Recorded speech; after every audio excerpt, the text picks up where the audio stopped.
Welcome back to our channel. వర్షాలపై కీలక update. ఈసారి ఎప్పుడు ఎంట్రీ అంటే తెలుగు రాష్ట్రాల్లో ఎండ తీవ్రత అధికంగా ఉంది. ప్రజలు అల్లాడిపోతున్నారు. వడదెబ్బకు కొందరు ప్రాణాలు కూడా కోల్పోతున్నారు. ఈ నేపథ్యంలో వాతావరణ శాఖ తీపి కబురు అందించింది. ఈ సంవత్సరం నైరుతి రుతుపవనాలు ముందుగానే వస్తున్నట్లుగా తెలియజేసింది. దీంతో ఎండాకాలాలు దాటి కుదేలవుతున్న వారికి నిజంగా ఇది చల్లని వార్తే. ఈ నెల 19 కల్లా దక్షిణ అండమాన్ సముద్రం దాని అనుకున్న ఉన్న ఆగ్నేయ బంగాళాఖాతంలో నికోబార్ దీవుల్లో ప్రవేశిస్తాయని ప్రకటించింది. దక్షిణ కర్ణాటక నుంచి వాయువ్య మధ్యప్రదేశ్ వరకు ద్రోణి ప్రభావం ఏర్పడింది.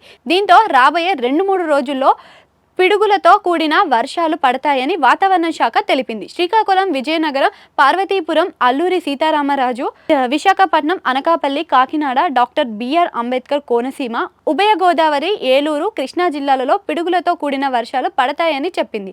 రాయలసీమ జిల్లాలలో కూడా తేలిపాక వర్షాలు కురుస్తాయని అంచనా వేస్తున్నారు. ప్రకాశం, అల్లూరి సీతారామరాజు, శ్రీ పొట్టిరాములు, నెల్లూరు, శ్రీ సత్యసాయి, బాపట్ల, అనకాపల్లి, విశాఖపట్నం, కాకినాడ, నంద్యాల, శ్రీకాకుళం తదితర జిల్లాలలో వర్షాలు పడే అవకాశాలుంటాయని తెలుస్తుంది.